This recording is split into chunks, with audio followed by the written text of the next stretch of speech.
He thought he knew everything about his grandmother, until he found the letters. Letters written by a mysterious woman. Letters that spoke of love, escape, and a secret buried for decades. But what Theo discovered afterward changed his life forever. Letters to a love that never existed will grip you from beginning to end. If you enjoy real, mysterious, and emotional stories, make sure to like the video, subscribe to the channel, and turn on the notification bell. That helps the channel continue bringing stories like this one. Theo had always been a calm man. At 29 years old, he lived a quiet life as a librarian in Charlotte, North Carolina, reserved, passionate about books, and lonely ever since his grandmother Eleanor passed away. Eleanor had raised him since he was 8, after his parents died in an accident. She was a firm but loving woman, and Theo felt her absence like a deep void. Eleanor's house, located in a rural part of North Carolina, had been left to him, a large, silent home that smelled of old wood and held too many memories on the walls. Theo planned to spend a few days there to organize her belongings and sell the property, but what was supposed to be a simple task became the beginning of an obsession. One afternoon, while sorting through the basement, he found a heavy, antique piece of furniture with a locked drawer. The lock gave way with a little force, and inside was a stack of yellowed, carefully preserved letters, tied with a purple satin ribbon. All the letters were signed J.R., but their content revealed a forbidden love. The strangest thing was that none of the letters seemed to have been sent. They were all kept together, and the tone of the words was filled with desperation, passion, and longing. Theo reread one in particular several times. "If you do not find me at the station, you will know I was stopped, but I never stopped loving you. Who was JR? And why had his grandmother hidden these letters for so long?" Something stirred inside Theo, something he himself had been hiding for years. That discovery hit him like a mirror, and he knew he needed to understand what had truly happened. The letters seemed like simple memories, until Theo discovered they were evidence of something no one had ever told him, something that would change everything he thought he knew about his family.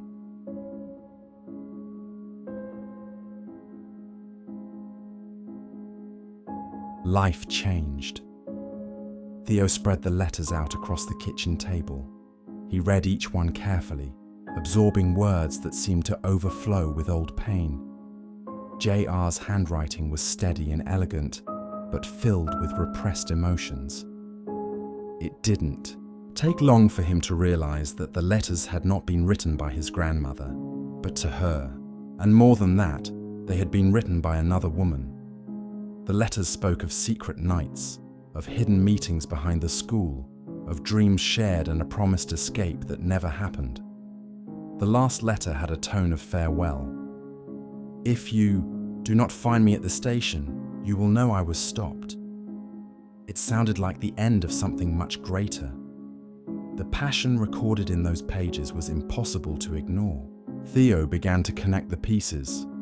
The dates matched Eleanor's youth, and every letter ended with the initials JR. But who was this woman?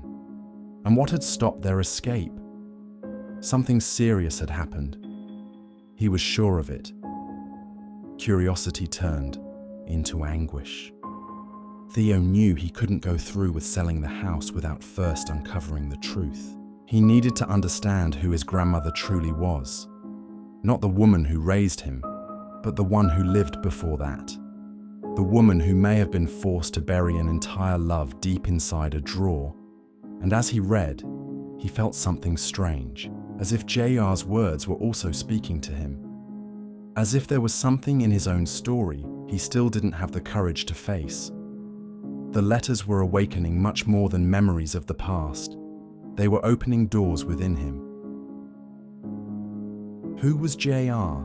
And why did her name seem to have vanished from history? Theo was about to discover that the past can be more cruel and more alive than anyone could imagine. The search for answers. The search began with the town's old newspapers. Theo returned to the library where he had once worked and immersed himself in archives from the 1950s. He combed through school records, newspaper clippings, old advertisements, and, finally, he found something. A 1956 article mentioning a newly hired teacher at the local school. The name, Josephine Rivers. The article's description was vague, but it matched the tone of the letters. Josephine had taught literature and history. Theo took detailed notes and rushed to the school where his grandmother had once worked in her youth. There, he found a display wall with old staff photos. But there were odd, empty spaces, as if some portraits had been removed. When he asked a few older staff members, he was met with resistance. No one wanted to speak about Josephine. An elderly woman, her voice trembling, finally said, "Your grandmother was a strong woman, but back then, being true to yourself could cost you everything." Theo felt a chill. The town had erased Josephine's name. It was as if she had never existed. He began to wonder how many other stories like this had been buried out of shame, fear, or social pressure. But he was determined to uncover it all. At the same time, questions started forming inside him. Why did this story affect him so deeply? Why did it feel as if those words were also meant for him? For the first time, Theo faced his own truth. He too had been hiding his identity. Living as Eleanor had lived might not have been a coincidence. Josephine's name had been erased from history, but Theo was about to discover that the truth can never stay buried forever. And what came next was even darker. The problem grows, even darker. Determined to dig deeper, Theo went to the city records office in search of any official document mentioning Josephine Rivers. Her name did not appear on any death certificates, nor in school or voter records after, in 1957. It was as if she had vanished from the map the very same year she wrote her last letter. He returned to the house and began going through Eleanor's oldest belongings. Inside an old jewelry box, he found a small photograph. 2 women embracing, smiling. One of them was clearly his grandmother. The other, with short hair and a reserved smile, appeared to be Josephine. On the back, handwritten, "Summer of 1956, our last time at the beach." With the photo in hand, Theo decided to show it to the elderly woman he had spoken to earlier. When she saw the picture, she began to cry. She confirmed it was indeed Josephine, and shared that after the final letter, Josephine had been taken away abruptly by members of Eleanor's own family. They said it was because of a scandal, that she needed protection. We never saw her again. Theo returned home stunned. This was no longer just a lost love story. It was a crime of silence, a deliberate erasure, and his own family was at the center of it. Who had Eleanor tried to protect? Herself? Josephine? Or both? Eleanor tried to protect the one she loved. But at what cost? The answer was hidden, not only in the past, but within the very walls of the house. The first major turning point. That night, Theo couldn't sleep. He kept rereading all the letters until he noticed something he had overlooked. One of the envelopes was still sealed. When he opened it, he found a note written by Eleanor herself, handwritten but never sent. The letter, dated 1983, was a confession. In it, Eleanor revealed that she had discovered Josephine's whereabouts years later, but hadn't had the courage to visit her. She had been placed in a state psychiatric institution in Asheville, diagnosed with maladaptive behavior. Eleanor wrote, "I went to the gate, I looked inside, I saw you walking in the garden, and I turned back. I didn't have the courage, and that was the greatest mistake of my life." Theo wept. This was more than just a tragic story. It was regret, sealed in ink. The letter ended with a note that read like a plea for forgiveness. "If someone ever reads this, know that I tried. I tried as much as I could. But the world was too cruel, and I was too weak." Now, Theo had a clear direction: the psychiatric institution in Asheville. Even though it had been shut down, he knew he had to go there. Eleanor tried to find Josephine, but failed. Now Theo carries the mission she never had the strength to complete. The illusion of victory. The old hospital building still stood, surrounded by tall grass and silence. Theo entered illegally, flashlight in hand, heart pounding. He searched through moldy hallways and empty rooms until he found the old medical records room. The drawers were locked, but one had a broken latch. There, buried among hundreds of dusty files, it was there. Josephine Rivers. Her medical file confirmed her admission in 1957, based on an anonymous report. The diagnosis? Sexual identity disorder and moral deviance. Theo closed, his eyes swallowing the lump in his throat. It was a reflection of a deeply sick era. The file showed that Josephine had died there in 1984, at the age of 56. Further down, he found an envelope stapled to the file. It was a journal, a small notebook filled with personal entries.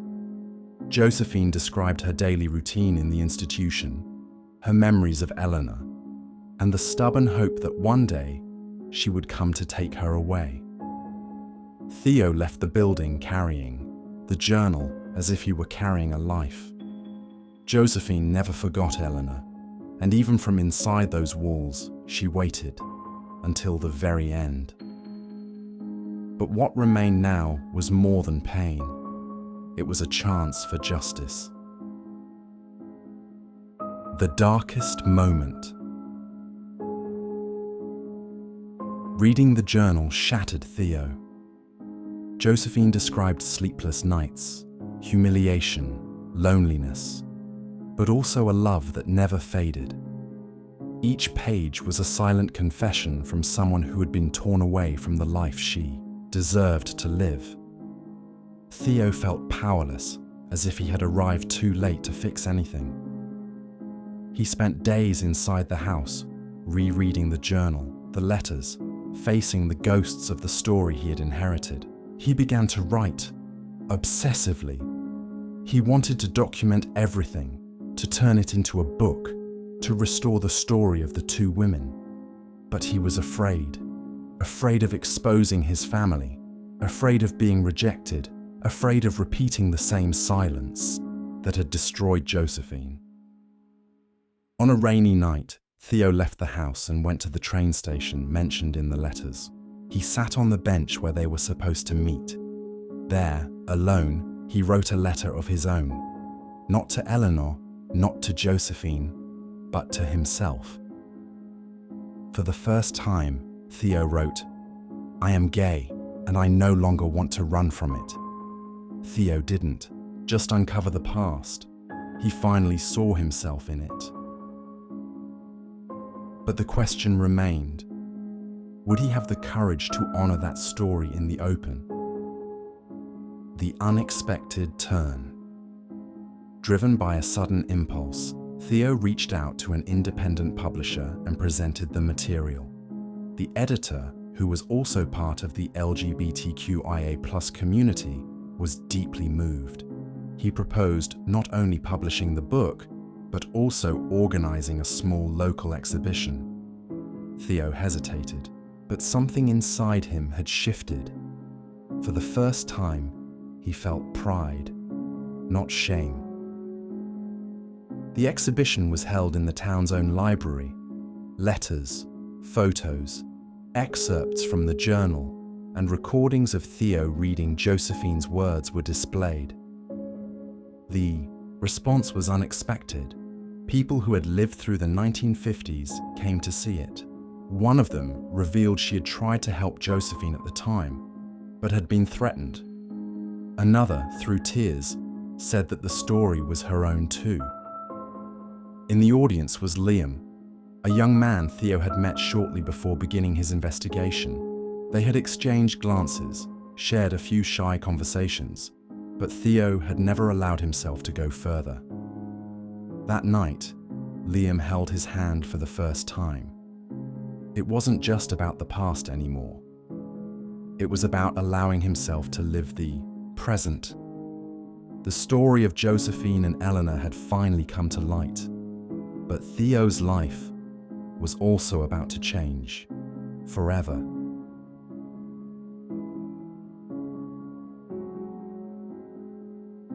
At the close of the exhibition, Theo gave a speech. His voice was trembling but steady. He spoke about memory, about silence, about love. He said that Josephine and Eleanor never had the chance to live their love, but now he did. And he wanted to do things differently. The crowd gave him a standing ovation. It felt as if the entire town was asking for forgiveness. After the event, Theo returned to his grandmother's house. He organized a small ceremony. In the garden, he planted 2 rose bushes side by side. Between them, a plaque read, "Josephine Rivers and Eleanor Hart, eternal love, even in silence." He closed his eyes and took a deep breath. For the first time, he felt no weight. He felt peace. The silence had been broken. The love had been told. And Theo was finally free to love as well.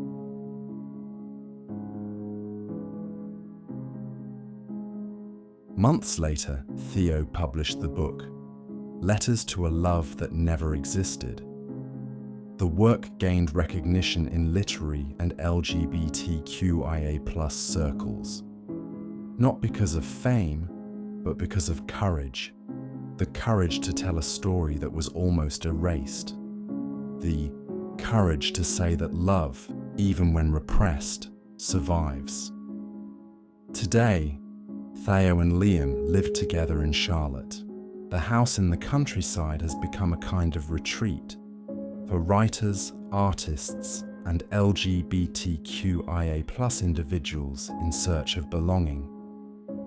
The story of Josephine and Eleanor is read there every week as a way to preserve what was once nearly silenced.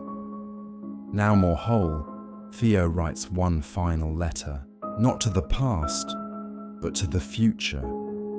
May no one ever need to hide again. May love always be greater than fear.